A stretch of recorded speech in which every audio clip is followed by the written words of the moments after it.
Hello students, आज हम लोग इलेक्ट्रोस्टैटिक्स का इम्पॉर्टेंट टॉपिक को डील करेंगे जिसका नाम है कूलम्ब्स लॉ। ये जो कूलम्ब्स लॉ है ये हर एक एग्ज़ाम के लिए एक इम्पॉर्टेंट टॉपिक है, चाहे वो बोर्ड एग्ज़ाम हो, चाहे वो नीट एग्ज़ाम हो, चाहे वो इंजीनियरिंग का एग्ज़ाम हो या आईआईटीज़ हो। तो इन सभी एग्ज़ाम्स में ये एक इम्पॉर्टेंट टॉपिक है और बल्कि ये कहा जाए कि ये एक ऐसा बेस है जो फोर्सेस को डिराइव करने के लिए बहुत आसान किया जा सकता है। बल्कि हम ये कह सकते हैं कि इलेक्ट्रोस्टैट्स का अगर बेस बोला जाए तो यहीं पर लाई करता है। और ये अगर कॉन्सेप्ट क्लियर हो जाता है तो आपका इलेक्ट्रिक फील्ड क्लियर होगा, और ये क्लियर होने के बाद फिर आपका मैग्नेटिक फील्ड वाला जो केस है वहाँ पर भी इसी का एनालॉगी को यूज़ करते हैं हम लोग। ठीक है, तो चलो स्टार्ट करते हैं आज का टॉपिक कूलम्ब्स लॉ। अगर हम बात करें कि कूलम्ब्स लॉ बेसिकली बताने के लिए क्या आया है, तो कूलम्ब्स लॉ एग्जैक्टली बताता है magnitude of the force between the 2 point charges. 2 point charges के बीच में जो फोर्स लग रहा है उसके बारे में रिप्रेजेंट कौन करता है? Coulomb's law. तो ये बेसिकली क्या बताता है? क्वांटिटेटिव स्टेटमेंट प्रोवाइड करता है हम लोगों को, statement about force between 2 point charges. ठीक है, कोई दिक्कत नहीं यहाँ तक? तो ये फोर्स बताने के लिए है किसके बीच में? 2 पॉइंट चार्जेस के बीच में। ठीक है, और ये क्वांटिटेटिव कहने का मतलब ही है क्या रिप्रेजेंट कर रहा है? ये मैग्नीट्यूड ऑफ फोर्स को ये रिप्रेजेंट करना चाहता है कि ये किसके बारे में बात करना चाहता है? मैग्नीट्यूड ऑफ फोर्स के बारे में।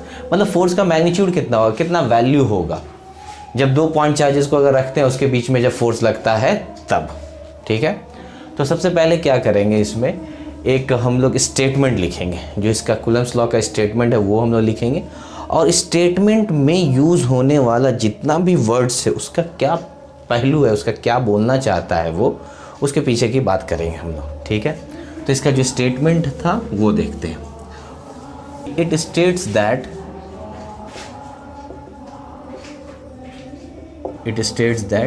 the force of attraction or repulsion between 2 point charges at rest in free space is, अब थोड़ा रुकते हैं, इज फर्स्ट वाला पार्ट में हम लोग पार्ट वाइज कर दे रहे हैं, is directly proportional to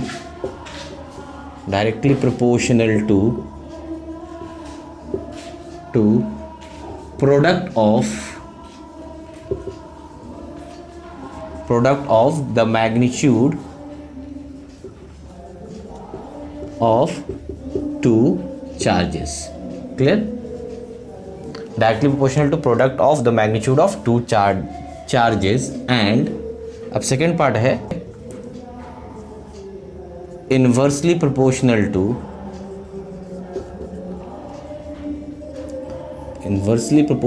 to square of the distance between 2 point charges. ठीक है, और एक लाइन है, this force acts along the same line.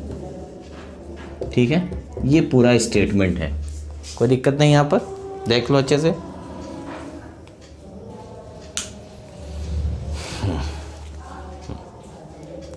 चलो, ये स्टेटमेंट हो गया पूरा। अब हम लोग इसमें बारीकी से बात करना शुरू करते हैं।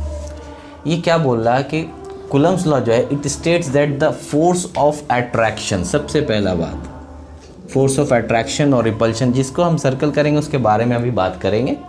ठीक है, बिटवीन 2 पॉइंट चार्जेस के बारे में बात करेंगे। रेस्ट होना है ज़रूरी, क्या फ्री स्पेस, इन सभी चीज़ों के बारे में पहले हम लोग डिस्कस करते हैं, क्योंकि ये स्टेटमेंट से बहुत सारा ऑब्जेक्टिव क्वेश्चन बनता है। ठीक है, अब देखो यहाँ पर डिस्कस करते हैं। तो फोर्स ऑफ अट्रैक्शन और फोर्स ऑफ रिपल्शन, तो पहला वाला जो पार्ट है अट्रैक्शन एंड रिपल्शन का, आप तोड़कर बता रहे हैं इसको। यहाँ ये क्या बताना चाहता है कि लाइक चार्जेस के बीच में क्या होता है, ये हम लोग को मालूम है कि लाइक चार्जेस के बीच में क्या होता है, रिपल्शन होता है, इसी को डिनोट करना चाह रहा है। और अनलाइक चार्जेस के बीच में क्या होता है, अट्रैक्शन होता है। यहाँ तक तो कोई दिक्कत नहीं है, ये पहले भी जानते हैं। तो बोल रहा है कि जो फोर्स ऑफ अट्रैक्शन और रिपल्शन है बिटवीन 2 पॉइंट चार्जेस, अब हम लोग डिस्कस करेंगे पॉइंट चार्जेस से।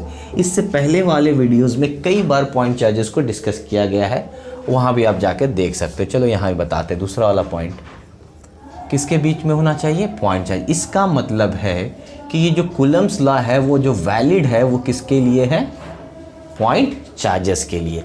ऐसे जो एक्सपेरिमेंट किया गया था वो मैक्रोस्कोपिक पे किया गया था, बड़े बॉडीज़ को लेकर किया गया था, लेकिन उसको हम लोग कंसीडर फिर बाद में जाकर क्या करने लगे, पॉइंट चार्जेस। तो पॉइंट चार्जेस होता क्या है उसको देखते हैं। पॉइंट चार्जेस एक बॉडी है, सपोज 2 बॉडी है, ये चार्ज बॉडी इसको बोल सकते हैं, ये पॉइंट नहीं है, ये क्या है, चार्ज बॉडीज़ है। क्लियर। जिस पर चार्ज कितना है, मान लो कि एक Q1 है, दूसरे पे चार्ज कितना है, Q2 है, और ये इसका सेंटर है। क्लियर हुआ। तो पॉइंट चार्जेस ये कैसे कंसीडर करेंगे, तो इसका सारा चार्ज को हम लोग क्या एज्यूम करेंगे, कहाँ पर आके कॉन्सेंट्रेट हो गया, इसके सेंटर पे। जब ये सेंटर पर होगा तब ये क्या डायग्राम बन जाएगा, एक पॉइंट यहाँ, एक पॉइंट यहाँ बन जाएगा कि नहीं, Q1 Q2। तो ये जो चार्ज बॉडी है उसको कैसा कंसीडर कर लिया गया, पॉइंट चार्जेस। क्लियर। कब, जब पूरा चार्ज कहाँ कंसंट्रेट हो जाएगा, उसके सेंटर पे। ठीक है।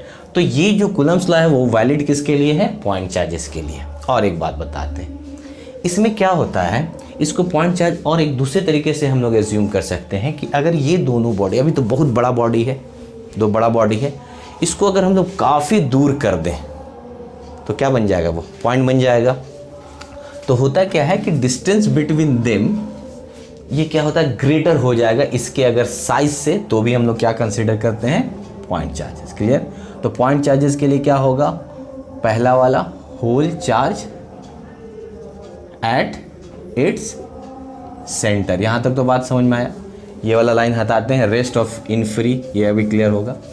या तो ऐसे रखें कि whole charge at its centre, या फिर हम लोग क्या कर सकते हैं, डिस्टेंस जो होगा between the charges is greater than the size of the object. Clear हुआ। ये दोनों कंडीशन लेके हम लोग पॉइंट चार्जेस को कंसीडर करें। एकदम सिंपल है, बॉडी है, उसको पॉइंट करना है, उसके पूरा चार्ज को कहाँ पे लाकर रख दो, सेंटर पर रख दो, वो बन गया पॉइंट चार्ज। अब जो बोल रहा है वो थर्ड वाला लाइन, वो बोल रहा है कि कैसा होना चाहिए, रेस्ट में या स्टेशनरी होना चाहिए। मतलब जो आप चार्जेस जो ले भी रहे हैं वो कैसा हो, रेस्ट में हो। फोर्थ वाला जो इसका पार्ट है जो समझने वाला है वो क्या है, फ्री स्पेस। ये रेस्ट भी यूज़ करते हैं और इसका स्टेशनरी बोलते हैं। ठीक है। मतलब चार्जेस क्या हुआ है, ये मूव नहीं कर रहा, चार्जेस रेस्ट में है। अब जो नेक्स्ट पार्ट है वो है फ्री स्पेस। फ्री स्पेस क्या है, फ्री स्पेस को ही वैक्यूम बोला जाता है। ठीक है। फ्री स्पेस उसको बोलते हैं जहाँ पर कोई मीडियम नहीं है, नो मीडियम। ठीक है। जैसे अभी इस रूम में एयर है, एयर को अगर हम लोग निकाल दिए तो जो पार्ट जो बचा वो क्या होगा, फ्री स्पेस या वैक्यूम। लेकिन इसको डील करने के लिए, कूलम्स लॉ को डील करने के लिए कई बार फ्री स्पेस और वैक्यूम के साथ साथ किसको लेते हैं, एयर को भी कंसीडर किया जाता है। कोई दिक्कत नहीं होना चाहिए। ठीक है। तो यहाँ नो मीडियम है, ये क्लियर हुआ। मतलब इसके अलावा फ्री स्पेस, वैक्यूम या एयर के अलावा कोई भी चीज़ मिलता है, कोई भी चीज़, वो क्या कहलाएगा, मीडियम कहलाएगा। चलो ठीक है। ये हो गया छोटी छोटी बात। उसको पहला अट्रैक्शन रिपल्शन क्या रिप्रेजेंट कर रहा वो, दूसरा है पॉइंट चार्ज का कॉन्सेप्ट, थर्ड क्या है रेस्ट होना, और फोर्थ क्या है फ्री स्पेस, वैक्यूम, ये मीडियम के बारे में। ठीक है। नेक्स्ट वाला पार्ट को समझते हैं तोड़ तोड़ कर। ठीक है। जिसमें था कि force is directly proportional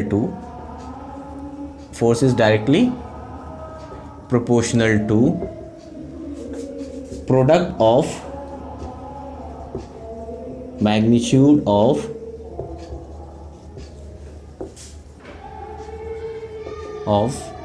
the two charges. Clear था?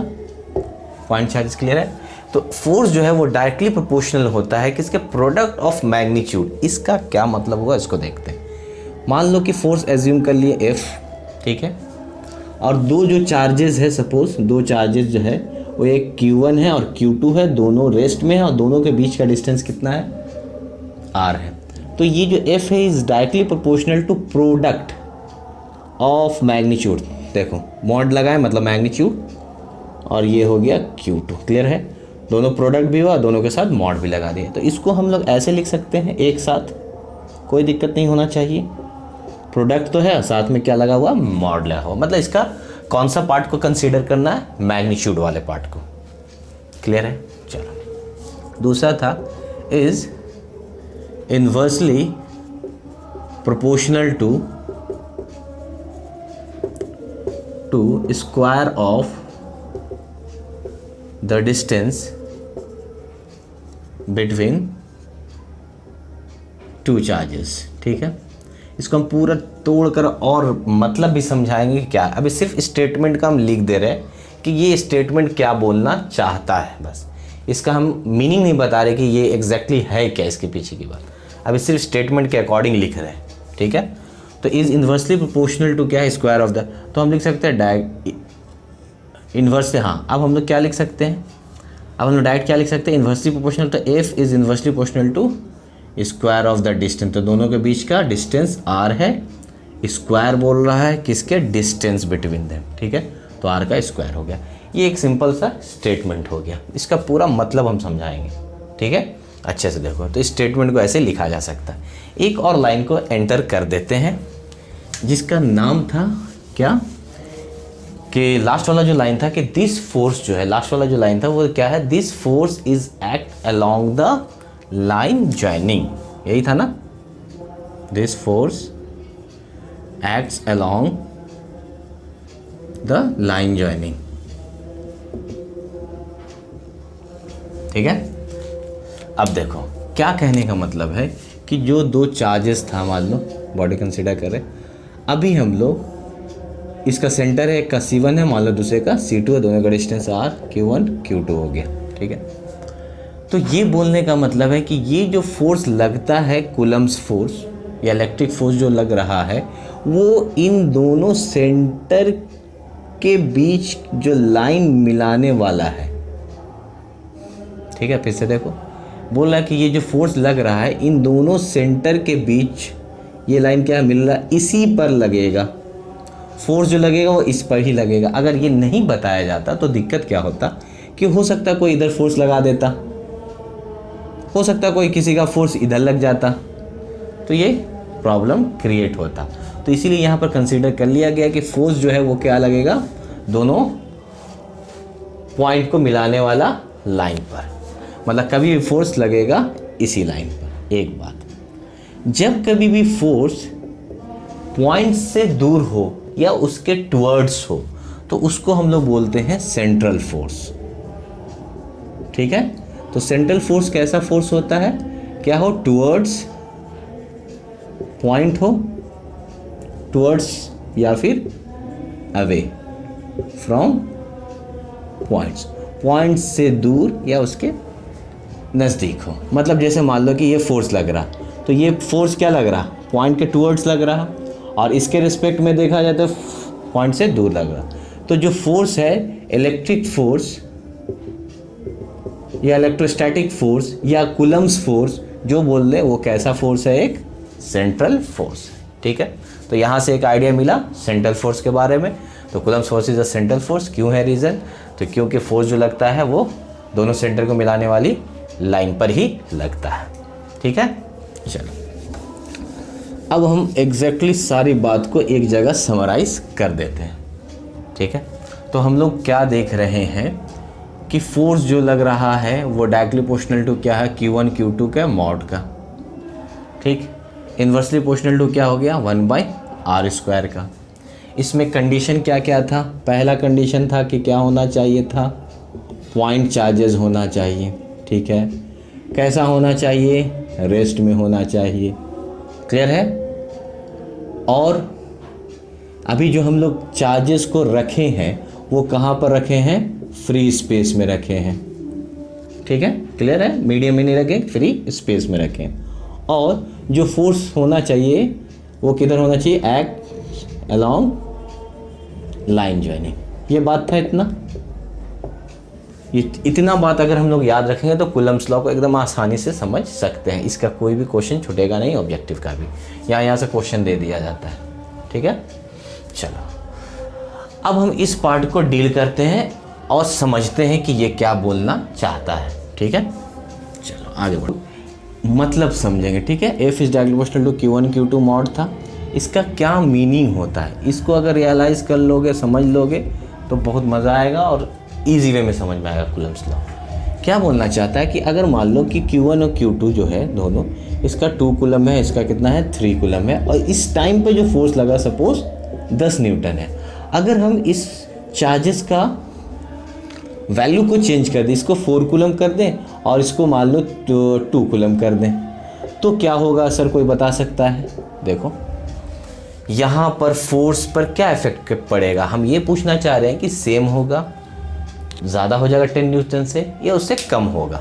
तो सिंपल सा बात है, सबसे पहले प्रोडक्ट निकालेंगे। तो 2 × 3 यहाँ की तो कितना आ गया 6, Q1 × Q2 देखना था 6 आया, लेकिन जब यहाँ कर रहे हैं Q1 × Q2 तो कितना आ जा रहा, 4 × 2 कितना आ जा रहा, 8 आ जा रहा ना, आ रहा ना। तो देखो प्रोडक्ट चेंज हो गया ना, ये दोनों का प्रोडक्ट 6 था, ये दोनों का प्रोडक्ट 8 हो गया, और ये डायरेक्टली प्रोपोर्शनल है। इसका मतलब है कि जो सेकंड वाला केस है उसमें फोर्स जो होगा वो 10 न्यूटन से बड़ा हो जाएगा। क्यों बड़ा होगा? क्योंकि इसका प्रोडक्ट ग्रेटर हो गया। तो प्रोडक्ट ग्रेटर हो गया तो फोर्स भी ग्रेटर हो जाएगा। चलो एक और केस लेते हैं। यहाँ पर अभी हम 3 कूलम ले लिया, और Q1 को और Q2 को ले लिए हम लोग 2 कूलम, सही है। अब बताओ क्या होगा। तो सबसे पहले हम लोग देखेंगे कि Q1 × Q2 क्या होता है देने में। तो 3 × 2 किया तो कितना आया 6, पहले भी 6 था, अभी भी 6 है। हाँ इंडिविजुअल चेंज तो हो रहा है, इंडिविजुअल चेंज हो रहा है मैग्नीट्यूड ऑफ चार्ज में, लेकिन प्रोडक्ट क्या हो रहा है, कांस्टेंट रह रहा है। तो जब प्रोडक्ट कांस्टेंट रहेगा तो फोर्स भी कांस्टेंट रहेगा, ठीक है। 10 न्यूटन का 10 न्यूटन ही रह जाएगा। इतना बात समझ में आया। फोर्स का बढ़ना घटना सेम होना ये डिपेंड करता है प्रोडक्ट पे। तो फोर्स के लिए हम लोग क्या देखेंगे, सिंपल लाइन में प्रोडक्ट देखेंगे। इफ प्रोडक्ट चेंज, सही है, if product change then force change होगा। प्रोडक्ट चेंज हो जाएगा तो फोर्स भी चेंज हो जाएगा। चलो एक लाइन समझ में आ गया, कोई दिक्कत नहीं।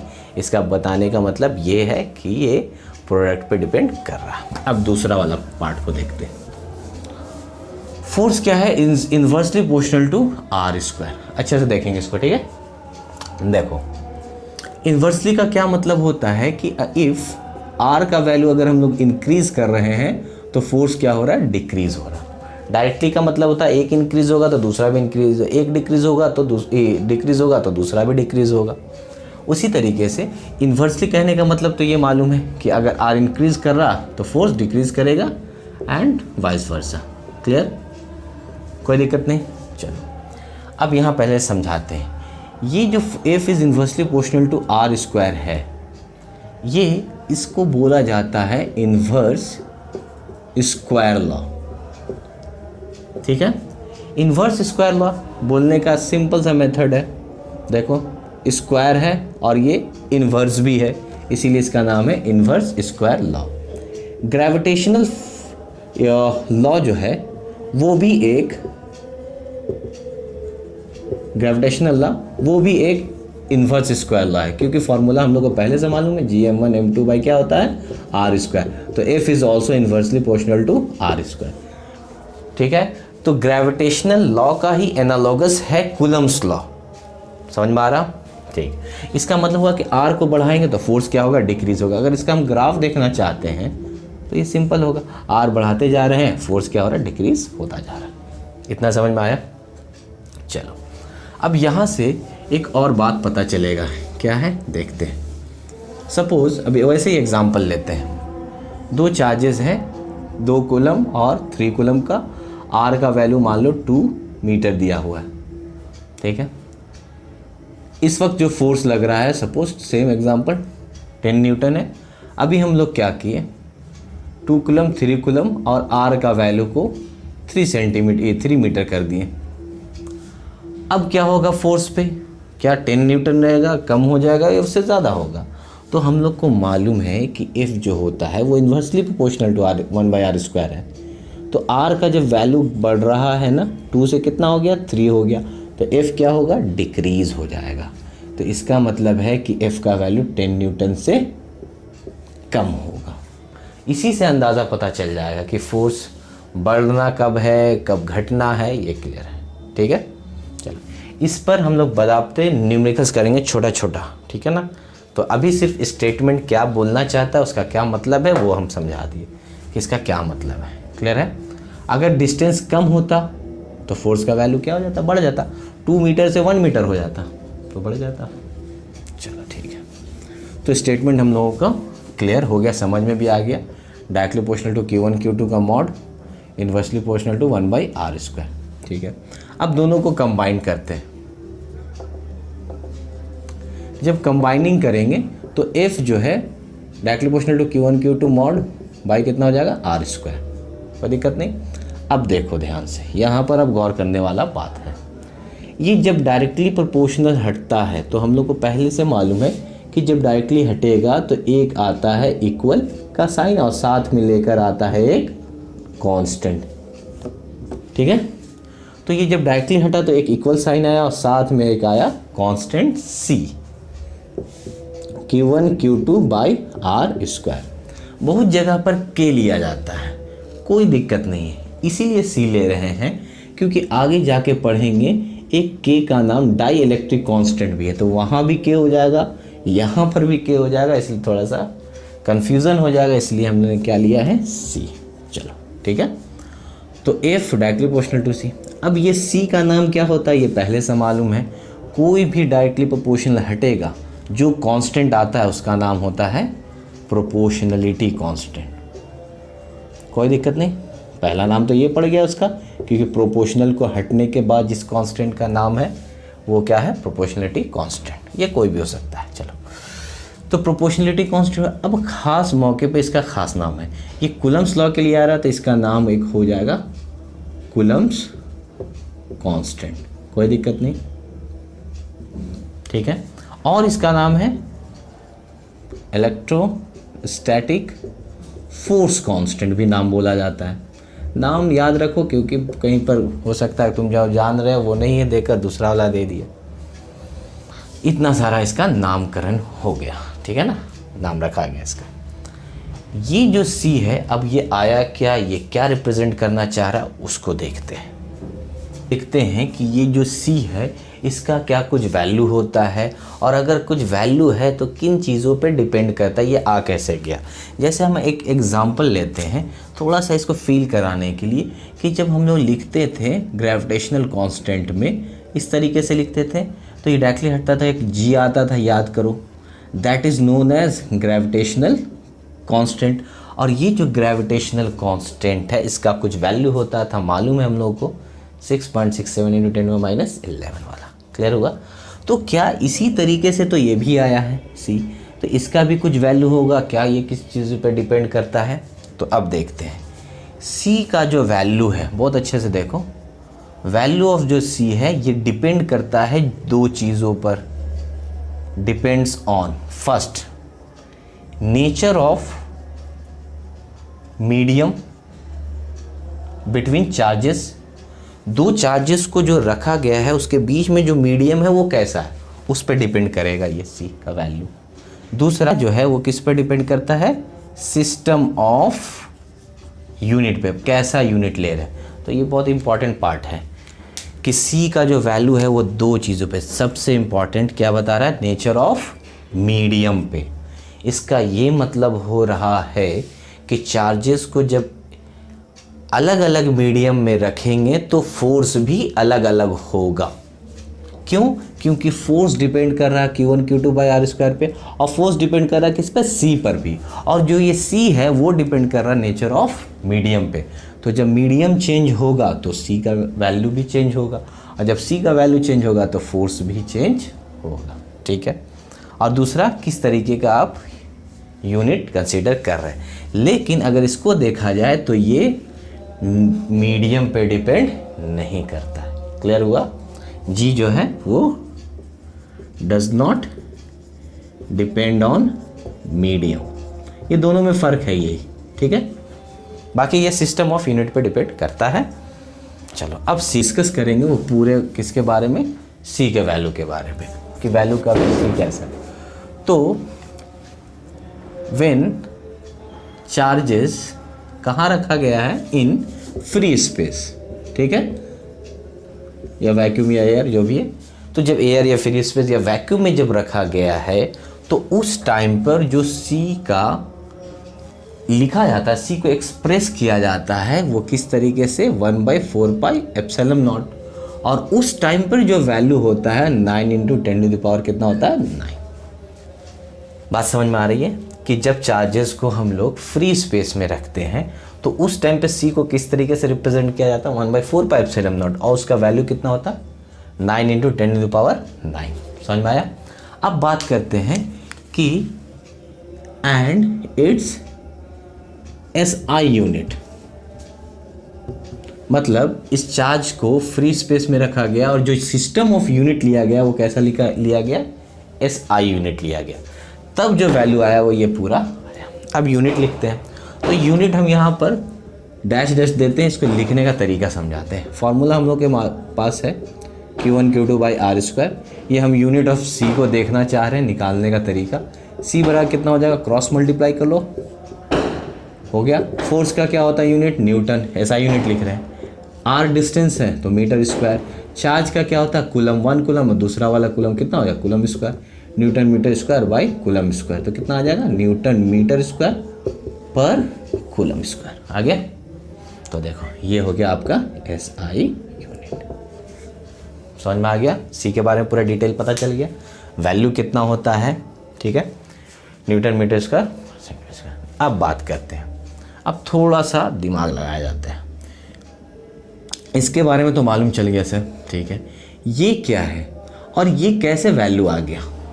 ये क्या है और ये कैसे वैल्यू आया? बात समझा जाए कि ये इसका नाम क्या है और क्या इसका कुछ ना कुछ तो वैल्यू होगा, तब हम लोग पूरा रखे होंगे, तब कितना आया होगा? 9 × 10⁹। हाँ, है उसका वैल्यू, उसका नाम भी है, वैल्यू भी है।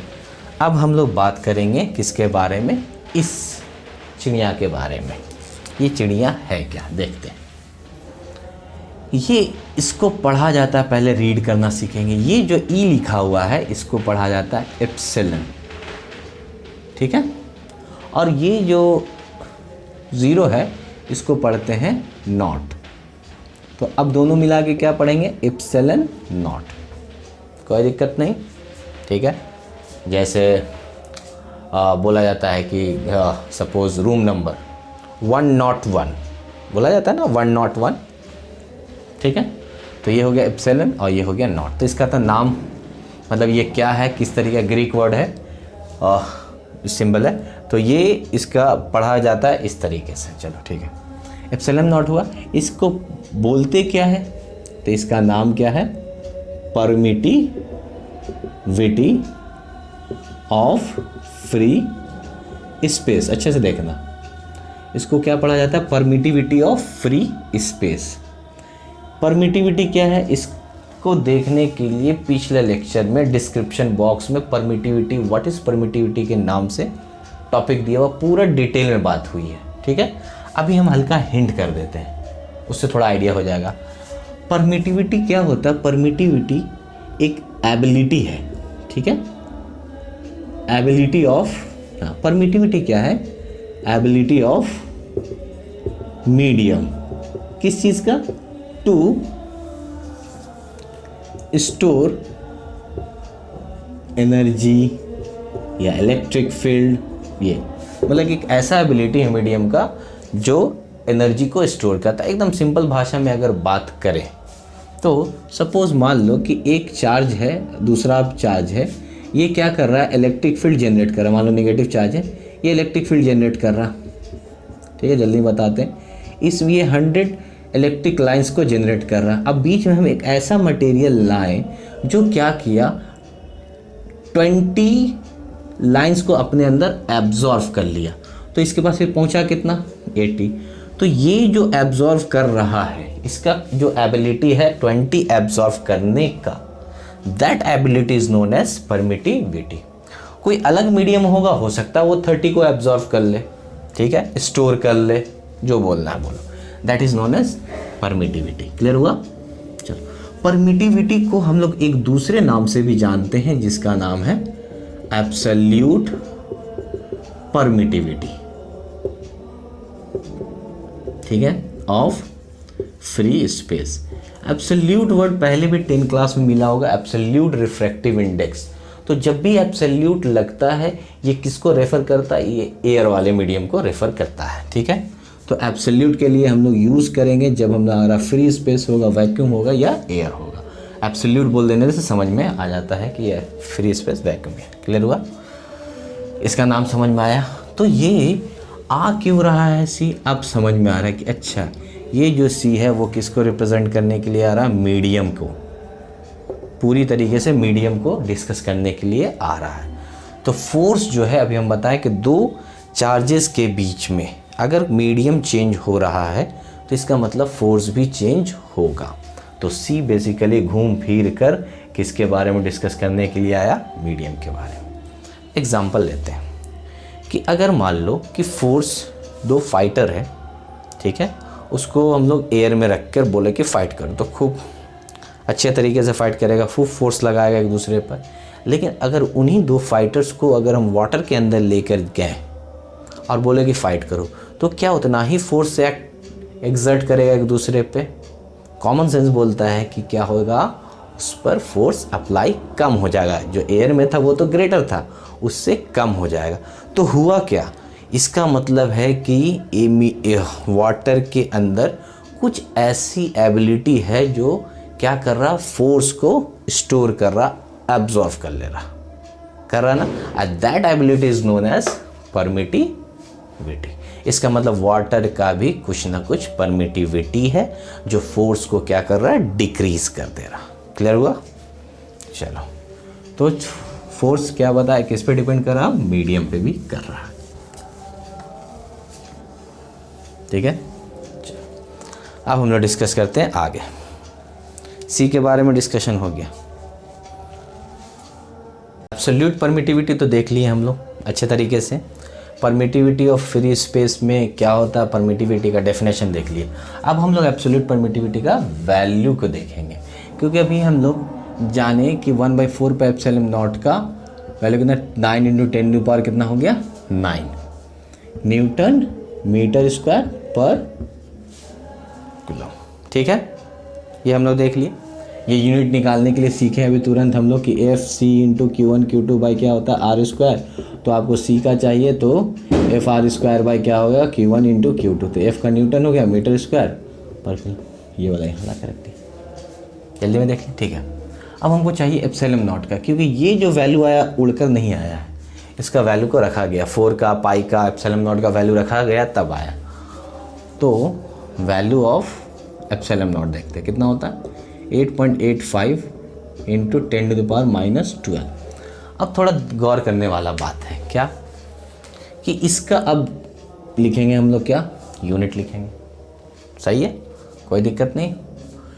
इसका जस्ट रिवर्स होगा, देखो तो एप्सिलॉन नॉट है ना, इसका यूनिट न्यूटन मीटर स्क्वायर पर कूलम स्क्वायर, तो इसका जस्ट रिवर्स होगा ना उल्टा। न्यूटन देखो 1 है तो माइनस हो जाएगा, -2², कोई दिक्कत नहीं। एक क्वेश्चन पूछता है, what is the dimension of epsilon not. तो डायमेंशन निकालने का भी तरीका वैसे ही है। अभी बताओ, अगर डायमेंशन निकालना तो आराम से देखो, 1/4 pi epsilon naught Q1 Q2 by कितना होगा, R²। तो चाहिए हमको एप्सिलॉन नॉट। हाँ, अब देखो इसका डायमेंशन है तो epsilon naught is equal to कितना हो जाएगा। इसका अगर डायमेंशन निकालना तो हमारे पास फॉर्मूला है 1/4 pi epsilon naught Q1 Q2 by R square. तो एप्सिलॉन नॉट निकालेंगे तो कितना हो जाएगा Q1 Q2 by F R square. अब सबका वैल्यू रखो, देखो चार्ज का क्या होता है 80 है ना, चार्ज का 80 हुआ डायमेंशन, इसका भी 80, और फोर्स क्या क्या होता है MLT -2 हो गया, और आर डिस्टेंस है तो कितना हो गया L स्क्वायर। अब इसको कैलकुलेट करो तो ये M ऊपर गया तो -1 हो गया, यहाँ देखो क्यूब है तो L पे पावर -3 ऊपर जाएगा तो ये हो जाएगा आपका A स्क्वायर हो जाएगा, और यहाँ पे -2 पर गया तो 2 हो गया, तो T पे पावर कितना हो गया 4। ठीक है, डायमेंशन भी निकालने आ गया। चलो हम लोग एक चीज़ हम लोग देख लिए, क्या देखें कि जब इस फ्री स्पेस में रखते हैं तो हमारे पास जो फॉर्मूला है वो 1/4 pi epsilon naught Q1 Q2 by क्या हो गया आर स्क्वायर। अगर हम Q1 Q2 भी लिखे तो समझ जाना। तो ये जो है वो कहाँ रखा गया है, इन फ्री स्पेस वैक्यूम जो भी है, इसको नॉट से डिनोट कर देते थोड़ा समझने के लिए। तो क्या सर अगर हम किसी और मीडियम में रखेंगे, जैसे आप वाटर की बात कर रहे थे, तो क्या होगा, तो वहाँ थोड़ा सिंबल चेंज होगा। इन एनी मीडियम में रखने पर ध्यान से देखना है, ये एफ नोट को अब हम लोग लिख सकते हैं FM सिंबल में। FM मतलब force in a medium is equal to 1/4 pi. अब देखो क्या हो गया एप्सिलॉन, मतलब मीडियम में रखने पर एप्सिलॉन नॉट जो है वो कन्वर्ट हो जाता है किससे में, एप्सिलॉन में। तो सिर्फ अगर एप्सिलॉन लिखें तो ये किसी भी मीडियम के बारे में बात होगी, एप्सिलॉन नॉट लिखें तो ये किसके बारे में, फ्री स्पेस के। तो आप तो यहाँ से दिख रहा है, चलो बहुत अच्छा, Q1 Q2 by R square. तो ये किसके लिए हुआ, किसी भी मीडियम के लिए, यहाँ तो कोई प्रॉब्लम नहीं होना चाहिए। ठीक है, चलो ठीक है। अब दोनों हम लोग देख लिए, फ्री स्पेस में भी रखने का और किसी मीडियम में। अब हम लोग एक और टर्म को देखेंगे जो बहुत ही इम्पॉर्टेंट है, जिसका नाम है, हाँ एप्सिलॉन को हम अगर बोल सकते हैं तो क्या बोल सकते हैं, इसको हम बोलेंगे परमिटिविटी इन एनी मीडियम, ये नाम दे सकते हैं इसका, परमिटिविटी इन फ्री स्पेस, इसको परमिटिविटी इन एनी मीडियम। एक जो टर्म है वो अभी यूज़ होगा, that is known as relative permittivity. ये पूरा परमिटिविटी का लेक्चर्स डिस्क्रिप्शन बॉक्स में है, अगर एक बार अच्छे से देख लियो तो यहाँ पर तो इतना समझने का ज़रूरत, तुरंत समझ में आएगा। तो उसको अच्छे से जाकर देखोगे बहुत मज़ा आएगा कि हाँ पूरा फील होगा उसके साथ। ठीक है, ये तो टॉपिक कूलम्स लॉ का है ना, इसलिए थोड़ा जल्दी में बता रहे हैं कि परमिटिविटी का हिंट कर रहे हैं। Relative permittivity, relative word use हुआ है, ये रिलेटिव परमिटिविटी को शो कैसे किया जाता है, एप्सिलॉन आर से। सही है, कोई डाउट नहीं। यहाँ एप्सिलॉन हो गया परमिटिविटी के लिए, रिलेटिव के लिए क्या यूज़ कर लिए, आर हो गया। चलो ठीक है, ये क्या रिप्रेजेंट करता है, जैसे ही वर्ड मिलेगा रिलेटिव आपको ये समझना है ये क्या है, एक रेशियो है, और रेशियो किसका होगा, परमिटिविटी का ही है। तो अब रेशियो है, अब देखो ध्यान से, एप्सिलॉन आर क्या होता है, it is the ratio of the permittivity in a medium to the permittivity in a free space. कोई दिक्कत नहीं, डेफिनेशन क्लियर है। Epsilon R it is the ratio of permittivity in a medium to the permittivity in a free space. कोई दिक्कत नहीं। चलो ये क्या बताना चाहता है थोड़ा सा हम फील करा देते हैं। देखो ये तो किसी ना किसी मीडियम का ही होगा, इतना क्लियर है। अगर हम लिखें इसका वैल्यू कुछ 2 लिखते हैं, एप्सिलॉन बाई एप्सिलॉन नॉट हुआ, तो एप्सिलॉन बराबर कितना होगा, 2 इंटू एप्सिलॉन नॉट होगा। तो हम बोल सकते हैं कि परमिटिविटी इन अ मीडियम जो है वो 2 टाइम्स है permittivity in a free space के। तो ये बताता है, ये एप्सिलॉन आर जो है वो क्या बता रहा, वो ये बता रहा है कि मीडियम का जो परमिटिविटी है वो एयर के परमिटिविटी से कितना ग्रेटर है। क्लियर हुआ, कितना ग्रेटर है वो ये बताता है। मज़ा है इसमें। तो एप्सिलॉन आर रिप्रेजेंट करने यही आया कि how much permittivity in any medium is greater than the permittivity in free space. मतलब ये क्या कर रहा है, कंपेयर कर रहा है किसके बीच में, मीडियम का परमिटिविटी और फ्री स्पेस का। ठीक है, चलो तो ये एक फार्मूला हो गया। इसको एक और नाम से जाना जाता है सेम, उसको बोलते हैं हम लोग डाई इलेक्ट्रिक कांस्टेंट, इसके बारे में बात कर चुके हैं लास्ट वीडियोस में। तो डाई इलेक्ट्रिक कांस्टेंट को किससे दिखाया जाता है? के से। तो अगर कोई एप्सिलॉन आर लिखे या फिर के लिखे, दोनों बात बराबर है। डाई इलेक्ट्रिक कांस्टेंट के बारे में बात है, यही सेम चीज़ है। डाई इलेक्ट्रिक कांस्टेंट एक मीडियम का कांस्टेंट है, वो वही करता है जो परमिटिविटी करता है। एक ऐसी एबिलिटी है जो एनर्जी को क्या करता है? स्टोर करता है। ठीक है, कोई दिक्कत नहीं, ये समझ में आ गया एप्सिलॉन आर क्या होता है। चलिए, एप्सिलॉन आर या के रिलेटिव परमिटिविटी या डाई इलेक्ट्रिक कांस्टेंट, ये क्या रिप्रेजेंट कर रहा है ये हम लोगों को समझ में आ गया। ये बता रहा है कि एक परमिटिविटी जो मीडियम का है वो फ्री स्पेस से कितना ग्रेटर है। ठीक है, तो ये परमिटिविटी क्या क्या सर कुछ वैल्यू होता है? बिल्कुल होता है।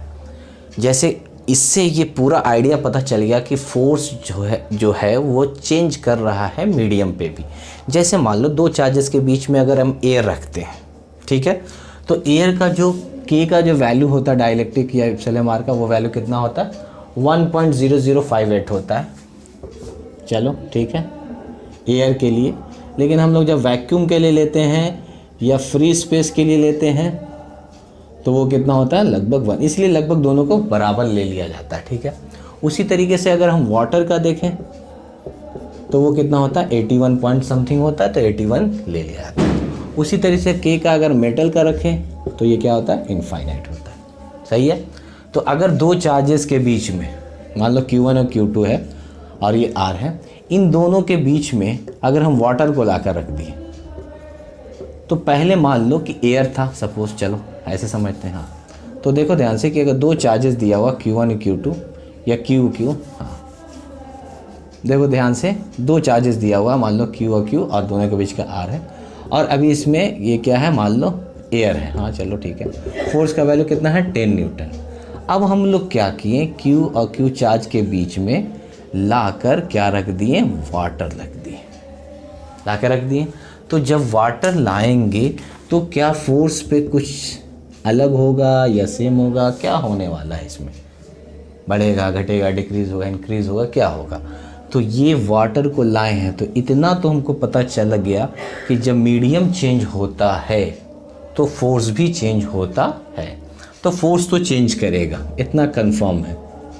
अब कितना होगा वो हम लोग अभी देखते हैं। के का वैल्यू देखा पूरा 3-4 मटेरियल्स का, ठीक है, मीडियम का। के का जो वैल्यू है वो वैरी करता है बिटवीन 1 to इन्फिनिटी, ठीक है। के का वैल्यू वैरी करता है 1 to इन्फिनिटी। क्लियर हुआ? इसके बीच में लाई करता है। अब देखो अच्छे से, हम बोल रहे हैं कि how force changes with medium के साथ कैसे चेंज करता वो हम लोग अभी देखते हैं। हम बोल रहे हैं कि अगर एयर है, एयर से दूसरे मीडियम में ला कर रख दिए तो क्या होगा? फोर्स बढ़ जाएगा, घट जाएगा, इंक्रीज। उसी का आंसर यहाँ पर करने वाले हैं। तो अभी हम लोग रखे थे फ्री स्पेस में, तो कितना था फॉर्मूला? Q1 Q2/r² था। यही अगर हम लोग किसी और मीडियम में रखे थे तो 1/4 पाई एप्सिलॉन हो गया था, याद करो। अब देखो ध्यान से, एक फार्मूला हम लोग के पास आ गया, एप्सिलॉन r बराबर ε/ε0। तो एप्सिलॉन को कितना लिखा जा सकता है? ε0 × εr। ये कर चुके हैं सब हम लोग, कोई दिक्कत नहीं है। यहाँ अब थोड़ा गौर करके देखना, 1/4 पाई एप्सिलॉन को कितना लिखा जा सकता है? लिखा जा सकता है कि नहीं? बोलो, इतना लिख सकते हैं हम लोग, लिख सकते हैं ना। अब इसको थोड़ा सा स्टाइल वे में काम करते हैं। क्या करते हैं? 1/εr को बाहर कर देते हैं और 1/4 pi epsilon naught Q1 Q2/r² को एक साथ रखते हैं। अब अच्छे से देखो, बढ़िया से। अब देखो ये किसके बराबर दिख रहा है? F0 के बराबर है। F0 क्या है?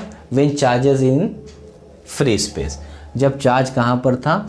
फ्री स्पेस में था, तब के लिए जो फोर्स लग रहा है वो F0 है। ये किसी मीडियम के लिए था, तब जो फोर्स लग रहा है वो Fm है। इसको हम F0 लिख सकते हैं, तो Fm बराबर कितना आ गया? F0/εr। इसी को हम लिख सकते हैं F0/k भी लिख सकते हैं। दिख गया? तो देखो अच्छे से ध्यान से, Fm is equal to F naught by K. ये क्या हो रहा है, फोर्स जो है जब एयर से उठा के किसी मीडियम में रख रहे हैं तो क्या हो रहा है, डिक्रीज हो जा रहा।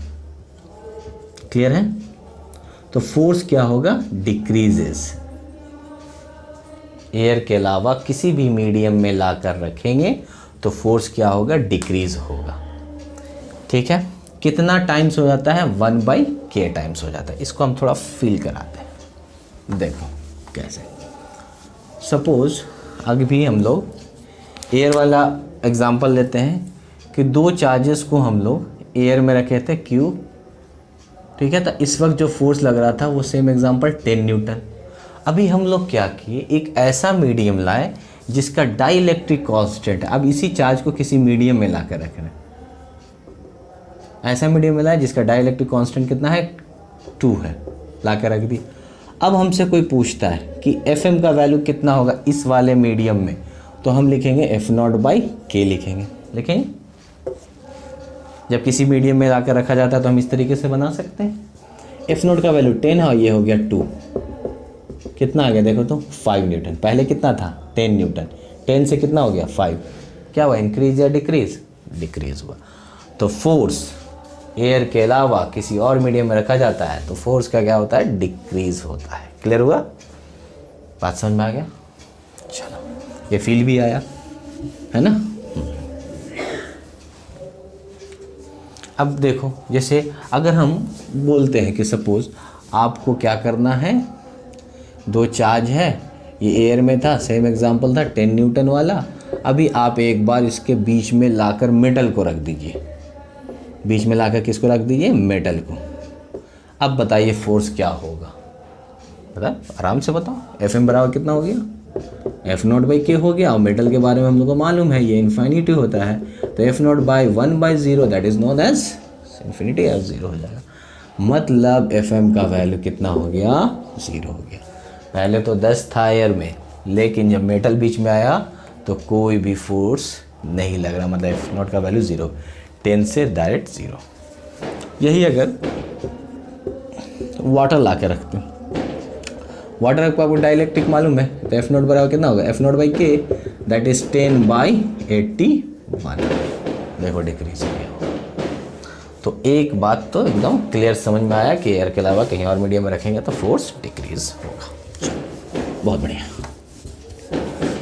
तो जो फोर्स, कूलम्स फोर्स आया, उसका नेचर कैसा है उसको डिस्कस करते हैं। तो F बराबर कितना है, 1/4πε0 Q1 Q2/r²।